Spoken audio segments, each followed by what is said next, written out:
mornings turn to night, and then the night becomes the day. I can't keep up with time. I keep losing still, keep hoping for that winner, and you can change my mind. Hello, and welcome to Connie and Jack, a rigged game. In 1961, a once-in-a-generation New York City basketball superstar named Connie Hawkins was expelled from college and blackballed from the NBA for a crime he didn't commit. This is a true story. Jack Molinas was the ringleader of the college betting scandal that led to Connie's expulsion and ban from the NBA.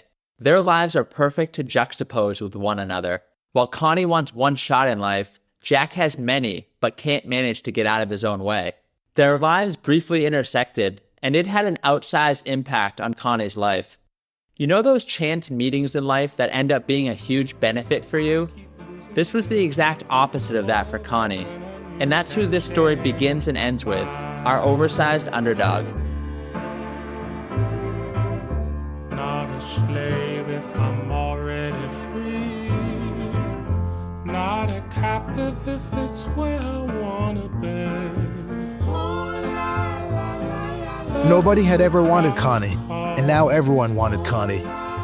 It was the spring of 1960, and Connie Hawkins was 17 years old, and he could put a ball through a hoop with more style and ease than anyone had ever seen. And to some, that made him a god. He was the greatest high school player to ever come out of New York City when he graduated that spring. His leaping ability would have sent Sir Isaac Newton back to the drawing board. His hands were the size of frisbees, a predecessor to Dr. J's and Kawhi's claws. He could fill it up, rebound, and pass. As Sam Goldaper reported in the New York Herald Tribune, Connie averaged 25.2 points, close to 20 rebounds, and passed off for as many baskets as he scored. So you know, just one of those dime a dozen 25, 20, and 10 high school players. And this was against the best competition in the country. In Connie's day, New York was flooded with talent, and Connie was a sensation for the hoop-crazed city.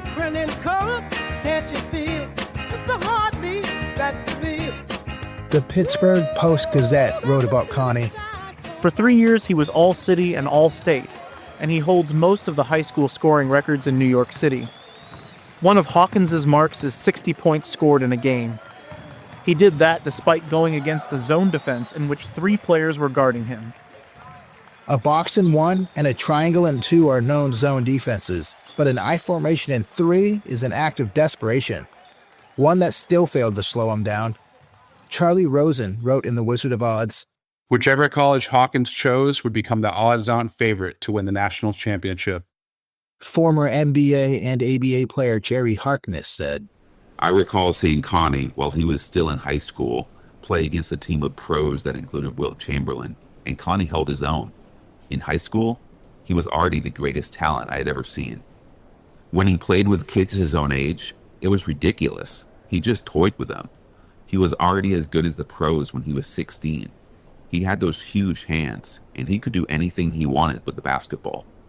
In today's world, Connie was a one-and-done talent, like a KD or AD, ready to play pro ball and play it well at a young age. Duquesne coach Red Manning told the St. Louis Sporting News, He's one of the few college freshmen I've seen who could step right into the NBA.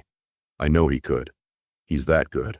And in most American professions, a person can enter the workforce at 18 years old.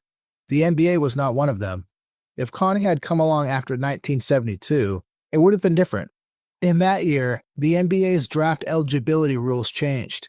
High school players from impoverished backgrounds that proved that their families needed them to earn money were allowed to enter the league early. This was all due to Spencer Haywood taking his hardship case all the way to the Supreme Court and winning. But before 1972, a player was only eligible for the draft 4 years after their high school graduation. This meant that Connie was not able to enter the NBA until 1964. College it was for Connie. Recruiters lined up around the block for his services. Visions of packed gyms and conference titles danced in their heads. Everyone wanted a piece of this 17-year-old kid. Why? Well, they wanted to give him an education, of course. It was a heady time for young Connie. He'd never left his neighborhood growing up, except to play pickup games in other parks across New York, and now he was getting flown around the country, wined and dined. Alumni and coaches took him out and slipped him cash or Knicks tickets under his napkin. It was the royal treatment for a kid who grew up owning 2 pairs of pants. College sports were on the ascent. Football and basketball in particular were hugely popular. College basketball was bigger business than the young NBA. A player with Connie's talents could make a college or university hundreds of thousands of dollars. So naturally, they acted irrationally while recruiting him. Exhibit A, Tate's lock at Clemson. He was a bit after Connie's time, but he shows the depths coaches, recruiters, and alumni would go to land a star. William Roden wrote about Tate's in his book $40 Million Slaves. Tate's Locke, a former basketball coach at Clemson, was so desperate to recruit black athletes to the school's South Carolina campus that he invented a phony black fraternity so black recruits would think there was actually a black student presence on campus. Can you imagine being recruited by Tate's, accepting, and then showing up to campus and realizing you've been had by the guy who was supposed to be looking out for you? But Tate's Lock wasn't alone. As a Celtics fan, it pains me to say the great Red Auerbach even tried some funny business to get Connie to the Celts. Back then, the NBA had a territorial draft rule, which allowed a team to forfeit their first-round pick to select a player that attended college within 50 miles of its home arena. So Auerbach offered to pay Connie a salary under the table if he attended a school near Boston, like Providence College, so the Celts could get him in the draft. Connie didn't bite. Longtime Kentucky coach Adolph Rupp was initially interested in Connie. As Alexander Wolf and Army Katayan wrote in their book Raw Recruits, Rupp called up a young sports writer named Jimmy Breslin at the New York Journal-American and asked, "Is this Connie Hawkins white or colored?" Breslin told him he's black, and Rupp lost interest, but asked one thing of Breslin. "Can you kindly indicate colored high school players with asterisks so I know where not to send my recruiters?" Kentucky's arena is still named for Rupp today. But Rupp's racist views looked increasingly backwards in the 1960s as most everyone else in college basketball was looking past black and white to see the almighty green. For a broke kid like Connie, it was all coming down to dollars and cents. Money ruled and still rules college recruiting. Wilt Chamberlain spoke candidly about it in the book Winning is the Only Thing by Randy Roberts and James S. Olson. By his own estimation, Chamberlain had probably been paid a little less than $20,000 by the time he left Kansas after his sophomore year, and that was far less than he had been offered by other schools. Rationalizing his decision to accept the illegal payments, Chamberlain noted, "With me playing basketball, Kansas University, the city of Lawrence, the state of Kansas, and all these alums get richer. People bought tickets to see me play, and they ate meals and bought clothes and rented motels while they were there. Why should I let them exploit me without reaping a little of the profit myself? I figured it was a fair trade." Touché, Wilt. 250 colleges sent recruitment letters to Connie. He spent recruiting weekends at Indiana, Iowa, Colorado, Michigan State, Ohio State, Illinois, Kansas, Northwestern, and Seattle. Connie said, "I was offered $250 a month under the table at Seattle." But they weren't the high bidder. As Phil Pepe of the New York Daily News reported, Hawkins finally narrowed his choice to 2 schools, Iowa and Colorado, which invited him to spend a summer at Boulder to see how he liked it. They gave him a summer job. It was to keep seaweed out of the football stadium, says Hawk, who didn't consider it a difficult job since Boulder was more than 1,000 miles from the nearest ocean. he finally chose the University of Iowa. Why? As Connie said years later, "They seem like nice people, and they offered me the most money, about $300 a month." Connie was headed to the cornfields for some bread. Iowa University rolled out the red carpet for him. Ronald Martinetti wrote in Newsday, Prominent alumni were eager to do him favors. The athletic department did its best to make school life easier. Even strangers fawned over him. He was offered money, girls, clothes, and he accepted what he was offered. It seemed that all this was the natural reward for athletic success. As Connie stood on that mountaintop in the fall of 1960 at Iowa University as a freshman, the top recruit in the country, with a brighter future than he ever could have imagined, the view was certainly sweeter for him because of what he climbed out of.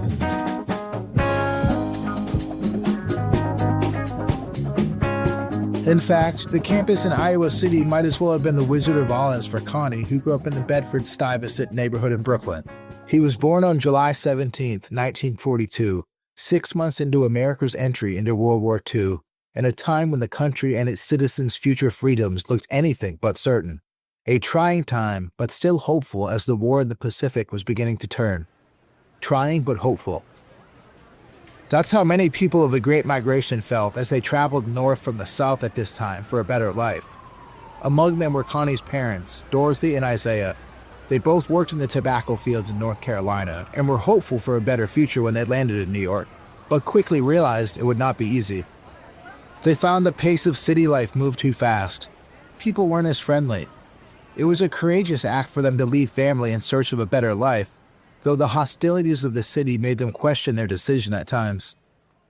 But Dorothy and Isaiah had what sociologists call a migrant advantage. Isabel Wilkerson wrote about this topic in her Pulitzer Prize-winning book, The Warmth of Other Suns. The migrant advantage is some internal resolve that perhaps exists in any immigrant compelled to leave one place for another. It made them especially goal-oriented, leading them to persist in their work and not be easily discouraged. So while city life might have been tough, there was no turning back for Dorothy and Isaiah. They would take northern hostilities over southern horrors. Connie was the fourth of 6 kids. He had 3 older brothers, Fred, Bobby, and Earl, 1 younger brother, Randy, and 1 older sister, Lena. The Hawkins lived in a small 2-bedroom apartment where Connie shared a single cot with his 2 brothers, Earl and Randy. As Philip Elderkin wrote, "There were 4-legged rats in their apartment and 2-legged teenagers with zip guns on the street below. In the building next to them, a husband and wife ran an all-night blackjack game. Across the street was a house of ill repute." Hardly an idyllic childhood for Connie. The Hawkins family was considered poor even for Bedford-Stuyvesant. Connie owned 2 pairs of pants, one for Monday through Saturday and another for church on Sunday. He and his mother Dorothy shared an especially close relationship. He was a mama's boy. Their bond grew stronger when his father Isaiah left the family when Connie was 10. Dorothy found employment as a cook at one of the local nursery schools, but her job of raising 6 kids alone got even harder as she became increasingly blind from her glaucoma. But Dorothy's faith in God allowed her to persevere, and Connie was watching, as he told the New York Times years later. She's very religious, and she believed everything would turn out okay. Her faith kept her and her young family moving forward. Connie had an unusual maturity and compassion to recognize the difficulties in his mother's life. He was remarkably in tune to her struggles as a kid. In Fowl, Dave Wolf tells the story of a young Connie waking up one morning to there being no food in the house, except for 1 peach and an almost empty box of cereal. Dorothy told him to eat it, but Connie knew his mother hadn't eaten yet, so he said he wasn't hungry and went off to school on an empty stomach so she could eat. Connie talked about his mother with Dave Wolf, saying, "I worried a lot about her, the way she worked so hard. I felt guilty when she gave me things. I felt she was the greatest woman in the world. I still feel that way. I loved her for her independence, for how she raised us by herself, how sweet she was, how innocent. She only had a 3rd grade education, but she was an honest, simple type Southern lady. She was working so hard for us, and I loved her so much, but I didn't know how to help her." Although Connie was the tallest kid, he was the one bullied. He was scrawny, shy, sensitive, and teased incessantly about his size. At 10 years old, he was 5'10" and 115 pounds. The kids called him Long Tall Sally. Just so the other kids wouldn't mock his large feet, he'd cram them into shoes much too small, which were painful to walk in. Even his teachers ridiculed him, calling him an idiot and a moron in front of the whole class. It was humiliating, and Connie withdrew. His school attendance became spotty. He struggled with confidence naturally. As he told Dave Wolf, "Nothing seemed right in my life. People said I was stupid. They said I was ugly and weak, and I felt they was right. I was ashamed of myself, and I was coming to see how things were with my mother and how poor our family really was. It didn't seem like things could be different, so I just tried not to think too much." And when encouragement did come, it wasn't the type you'd expect. People noticed Connie's exceptionally large hands and told him he could be the greatest mugger in the world. What's it like for a kid growing up in one of these tough neighborhoods? What sort of pressures was Connie dealing with that's different from, say, a suburban upbringing? Martin Luther King Jr. called these impoverished urban neighborhoods emotional pressure cookers. During his Chicago campaign in 1966, he moved to Chicago to help end slums and improve living conditions for Black people in the city. He brought his family to live in the ghetto with him and describes the experience for his kids in his last book, Where Do We Go From Here? Last summer, our own children lived with us in Lawndale, and it was only a few days before we became aware of a change in their behavior. Their tempers flared, and they sometimes reverted to almost infantile behavior. As riots raged around them outside, I realized that the crowded flat in which we lived was about to produce an emotional explosion in my own family. It was just too hot, too crowded, too devoid of creative forms of recreation.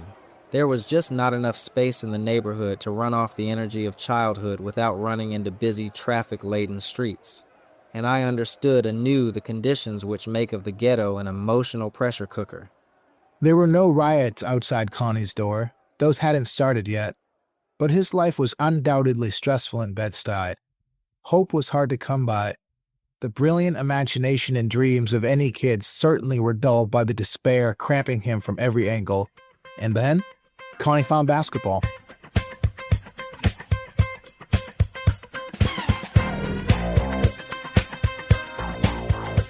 He wasn't good at first. In fact, he didn't even like it. He was just killing time. He wasn't that coordinated. He was timid, and his beanpole frame was pushed around. This certainly wasn't Mozart composing music at the age of 5. But what the hell else was he gonna do? So he kept playing, and then one day on the courts, Connie got into a fight with a kid a few years older than him named Eddie Simmons. They called Eddie the Czar because he was a guard who controlled everything on the court and off it. His outsized personality meant that if Eddie showed up to the court, his team had next, no questions asked. Even when he was one of the younger kids, he was not someone he wanted to mess with. Unfortunately for Connie, that's exactly who he found himself messing with. Eddie called fouls on Connie that day that Connie didn't think were fouls. Then Connie accidentally hit Eddie in the face when he went to block his shot. Eddie retaliated and slapped Connie. Connie swung at Eddie and missed. Then Eddie connected with a seasoned left-right combination. Connie hit him back with the same combo before they were finally broken up. Certainly not the meet-cute you'd expect from someone who'd have an incredibly positive effect on Connie's life. Eddie walked over to Connie afterward, once things cooled, and introduced himself. Despite having just fought him, he instantly liked Connie. He liked his game. Eddie saw something in Connie on the basketball court even before Connie did, and he gave Connie that much-needed encouragement in those early years. Before Connie had confidence in himself, Eddie gave him confidence. He told Connie he had potential. He pushed him to play against older kids so he'd improve. From Rich T-Lander's Heaven is a Playground. Eddie was one of the slickest operators Connie knew. A young man with all the lines, angles, and toughness necessary to dominate the ghetto heat. Connie set him foul. Ed took me under his wing for 6 years. I depended on him for advice. He was like an older brother that knew everything. Eddie wasn't the only one who took an interest in Connie during those formative years. A New York police officer did too. His name was Gene Smith. Robert McG. Thomas Jr. wrote at the New York Times. Smith was a New York City police officer who operated his own youth salvage program in the Bedford-Stuyvesant section of Brooklyn, rounding up youngsters from those notoriously mean streets in the 1950s and taking them day after day to the local YMCA for supervised recreation. Connie said years later, I was lucky. It was the first time I was exposed to basketball. So while Connie wasn't Mozart, he certainly wasn't Salieri either. It wasn't long before Connie took Eddie and Gene's encouragement to heart and developed confidence in his own game. It also didn't hurt that he was dunking by 11 years old. Yup, 11. He was playing on Gene Smith's Carlton Y team at PS3 in Brooklyn, when one of his teammates asked him during warm-ups if he could dunk. Connie wasn't sure, so he tried. Sure enough, he threw it down. Everyone was amazed, none more so than Connie. His confidence in his game snowballed through middle school and into high school, and confidence on the court turned into confidence off of it. He told Dave Wolf, Until I got good at basketball, there was nothing about me I liked. There wasn't a thing that I could be proud of. I can't explain how wonderful getting good at basketball felt. I was finally good at something, so I started to really work at basketball, not just play it. I grew to love the game. For me, it became like a girl you can't live without. Connie's skill and creativity would eventually change the way the game was played, but in these early days, the game changed him. His game became his identity. It fed his self-confidence. Ernest Bino, a New York hooper, told Pete Axthelm in the City game that this is common for New York kids, saying, "It's much more important than money to know that you are good at something. If you know that you can go out and play fairly and win because of your own determination and abilities, you make people appreciate and respect you, and you appreciate and respect yourself."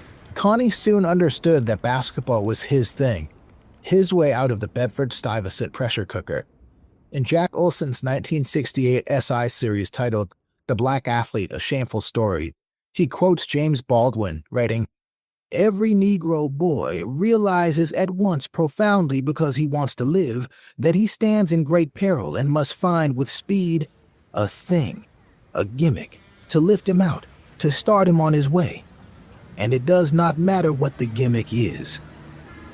Olson adds, "For some, it is narcotics. For others, it is crime. For more than a few, the only gimmick that seems feasible is sports." The stakes were high as Connie went all in on hoops, but it was a good bet. While many young kids dream of becoming a sports star, Connie had the physical and mental gifts to make it a reality. A professional basketball career would allow him to give back to his mother, Dorothy. He saw her work so hard for her 6 kids. He loved her so much. His basketball dream realized could give her a better life. Connie began to eat, sleep, and breathe hoops. Ball truly was life. Hall of Fame coach Al McGuire, who grew up playing in New York before his pro career, talks about how common this was back then. You never get a breather playing ball in New York. The best kids keep playing for 52 weeks a year. In Christ Lake, Wisconsin, a good athlete who's 6'4" will play center on the basketball team, end on the football team, pitcher on the baseball squad, and in his spare time, he'll be the town's leading water skier. In New York, there are very few 3-letter men. It's basketball all the time, with the toughest ball of all played in the so-called off-season, the summer tournaments. Connie played non-stop and didn't burn out. Basketball was the one place in his life that he was awed and respected. He kept going. As David Hinckley of the New York Daily News wrote, First he played just to kill the boredom, but by high school, those big hands and long legs were writing poetry. He made the powerhouse team at Boys High, and in the summer after his sophomore year, he became a player. He had an incredibly quick step, a long, graceful swoop to the basket, and a deadly jump shot. And he wasn't just playing against the best high school kids. This was the beauty of New York back then. Connie played against top college and pro guys while he was still in high school. In the summer of 1957, Connie, a sophomore, went against Oscar Robertson and Satch Sanders, 4 years older and college stars. Oscar was too much for Connie to handle physically, but Connie held his own with Satch. People took notice. The Big O saw Connie play again the next summer at Kingston Park in Brooklyn and asked someone what college he went to. The man replied, "He's a junior at Boys High." The Big O made an O-face. The legend of Connie Hawkins was born.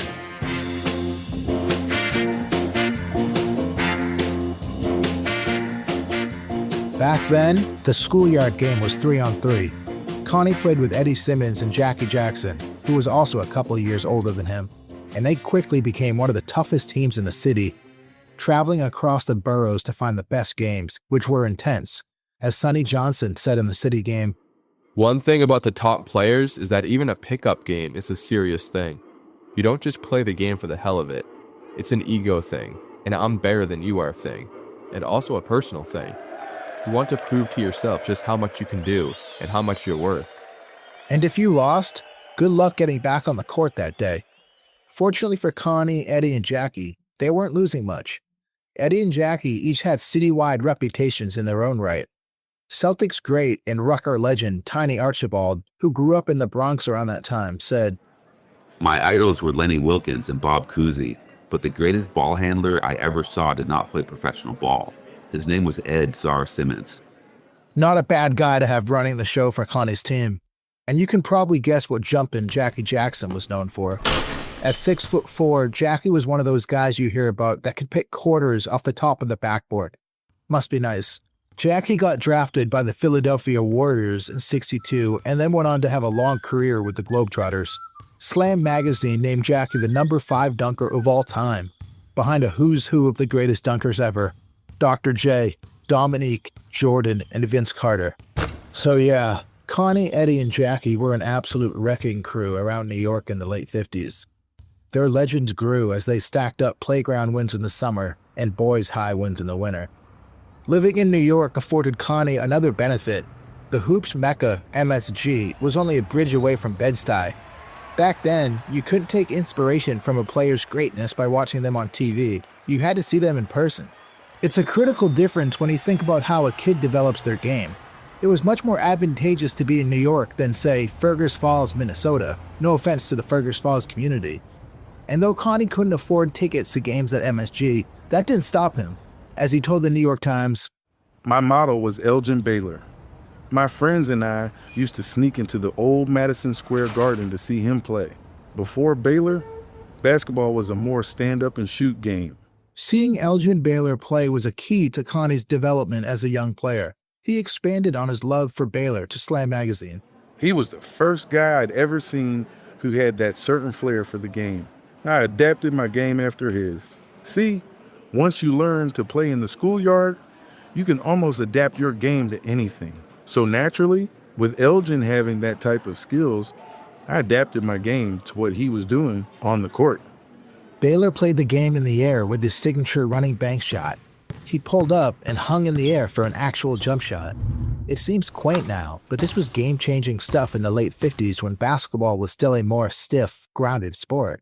For young, impressionable players like Connie, Baylor expanded their imagination of what was possible to do on the court, much the same way Steph and Dame pulling up from 35 feet does today. Wait, you can do that? For most of us, seeing these things has no effect. But for a teenage Connie with hands the size of dinner plates and a penchant for defying gravitational expectations, it was like handing him a paintbrush when he thought he had to use his finger. Baylor allowed Connie to dream, and those dreams quickly turned to nightmares for his opponents. Connie could score, of course, gracefully and with style. He rebounded with comic ease, snatching grapefruits off the glass. And this would have been enough. Those two skills likely make him an All-American and an NBA pro. But Connie had a third aspect to his game that made him a generational talent as a forward. He had a feel for the game. It's hard to quantify feel. Some point to assists, and if you had to tie one stat to it, that's the one. But it's more than that.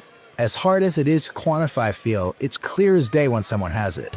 These players seem to be milliseconds ahead of everyone else on the court, which may not seem like much, but the effects are exponential, allowing them to control the game in a myriad of ways. It's as if they're not making decisions because it's faster than that. They're feeling them, not thinking, just doing. Are guys born with it?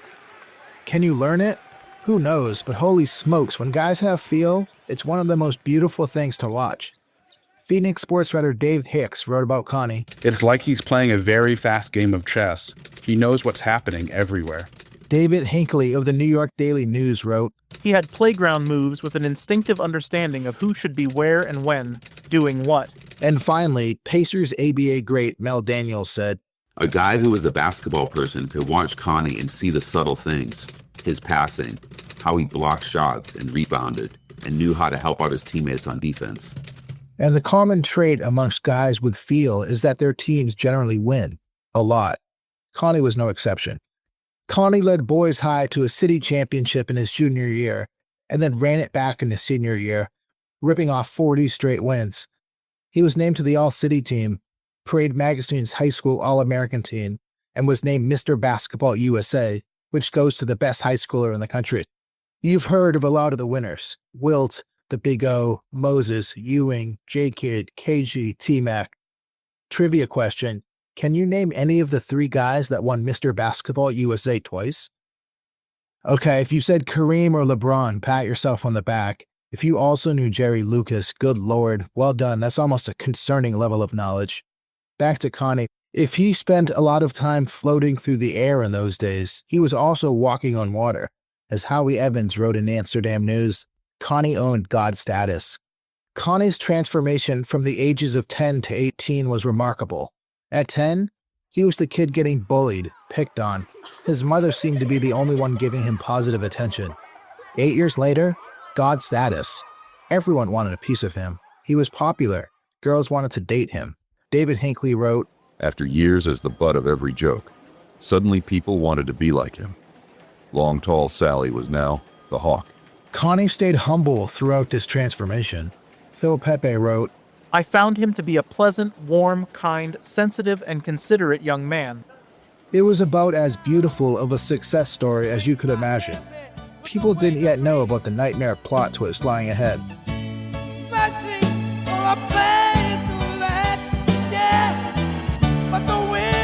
And this is where Jack Molinas, our B story, enters the picture. The summer after Connie graduated high school in 1960, he met Jack. Jack was different from all the other white dudes who'd been buying Connie dinner and slipping him cash to get on his good side. Jack could hoop. In fact, Connie was in awe of Jack's hookshot. Molinas was a 6'6" former All-American from Columbia who was drafted 4th overall by the Fort Wayne Pistons in 1954. Connie and Jack met at Kelly Park near Kings Highway in Brooklyn. Connie said, All I knew about him was that he was supposed to be a great player. He came up to me and said, Hawkins, I'm Jack Molinas. I was impressed that his hands were almost as big as mine. I saw Jack a lot after that. Manhattan Beach, Rockville Center. Wherever there were games, he was playing in them. He's a good player, you know. Man, the best. Which isn't an overstatement. Molinas was great. Connie talked about he and Jack's relationship, saying, One time, he told me he knew how hard it is for poor kids, and if I needed help or money, just let him know. He said he liked me. Bernie Reiner said in The Wizard of Oz, After the games, Jack would give Connie $10 and tell him to go buy himself whatever he wanted. The kid barely had shoes on his feet, which were sometimes held together by rope and wire. And here was this smooth-talking, well-dressed guy showering him with money. $10 here, $20 there. Until he met Jack, Hawkins had never even seen a $20 bill before. To be fair to Connie, he was the biggest recruit in the country, and when Jack was giving him money, so weren't dozens upon dozens of college recruiters and alumni. The key difference in Connie's mind was that Jack was his friend. The fall rolled around and Connie went off to the University of Iowa. He would not be on the varsity team that first season because it wasn't until 1972 that the NCAA allowed freshmen to play varsity. Even still, Connie made noise at Iowa, routinely giving star and future All-American Don Nelson the business and practice, as his freshman squad beat up on the BMOCs regularly. Phil Pepe wrote in the New York Daily News. Naturally, Connie was a sensation on the freshman team. Iowa coach Sharm Schuerman anxiously awaited Hawk's sophomore year, when he would team up on the varsity with Don Nelson to lead the Hawkeyes to a national title. Off the court, Connie struggled. For as wonderful of a campus life as Iowa sold to Connie during recruitment, he experienced the exact opposite.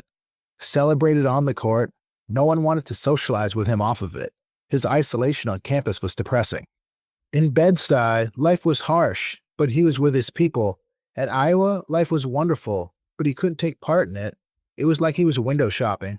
This was a common experience for black athletes on scholarship at college campuses. Funny Kit, a player at Winston-Salem State University, talked about it in Pete Axhelm's The City Game. Suddenly there I was, in a town with 6 blacks in the whole community, all of us in the college. Nobody in Harlem could be prepared for that. You sit all day in class listening to white teachers, and then you play ball for a white coach, and you need some outlet, some social activity, and they tell you there isn't any. You're there to play ball, period. Jack Olson wrote in SI, Most often, the black athlete picks up his college scholarship and enters a schizophrenic world where he is lionized on the field and ignored off it. Don Smith, a hoops player at Iowa State and the 5th overall pick in the 1968 NBA draft, told Olson, Me and my white teammates never did anything together. On campus, all the white players would go to the parties together, but I was never invited to go with them. They didn't care what I did. They just thought of me as a basketball player. Connie made it through his first semester. A bit down and out and disillusioned, he traveled home to New York for winter break. Before he left campus, Coach Schuerman gave him $200 to pay his dorm fees for the spring semester, but Connie spent that money on Christmas gifts for his family instead. Then he ran into Jack at MSG. The always generous Jack bought him dinner and a cab home after the game and reiterated to reach out if Connie ever needed anything. Connie talked about this moment in The Wizard of Oz. I felt I couldn't go back to school without the money. I was real desperate. Then I heard what Jack said about if I ever needed help. He was the only person I knew who had that kind of money. So I called him up and asked him for a loan. He brought the money to my apartment the day before I went back to school. A $100 bill and two 50s. Connie's older brother Fred repaid the loan to Jack shortly after. But it wouldn't matter. That transaction ruined Connie's life.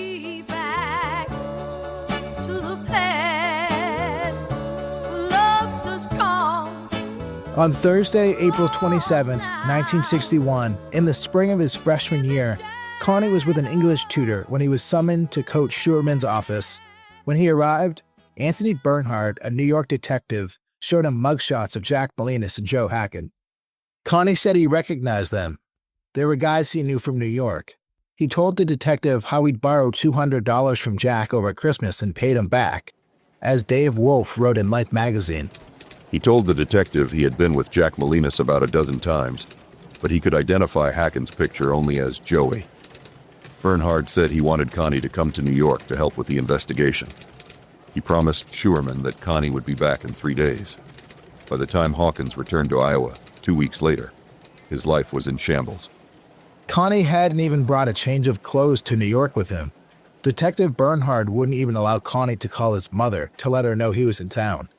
We're going to dig into what happened in New York during that college fixing investigation in a later episode.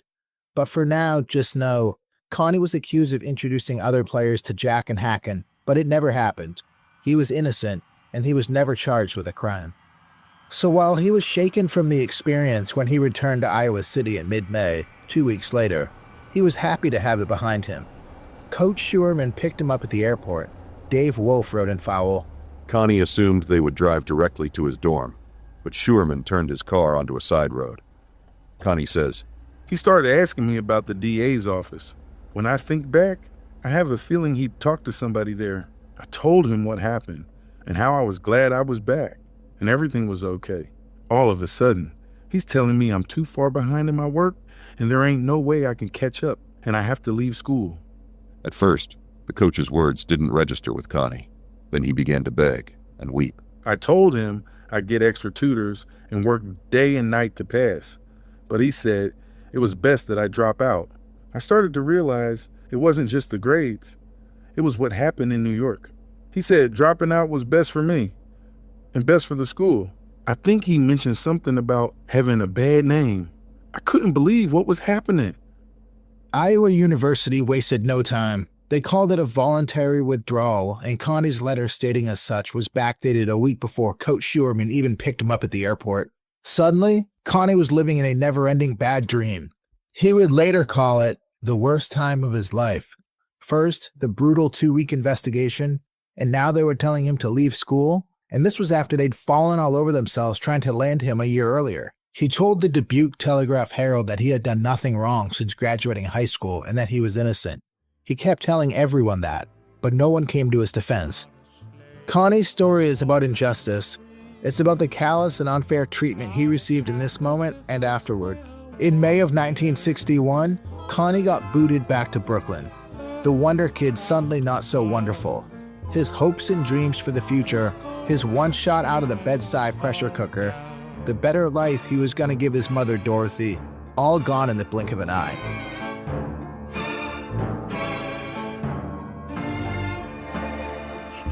On the next episode, we'll follow Connie back to Brooklyn. All is lost for him until an intrepid young writer and future Pulitzer Prize-winning journalist named Jimmy Breslin pays him a visit to tell Connie's story.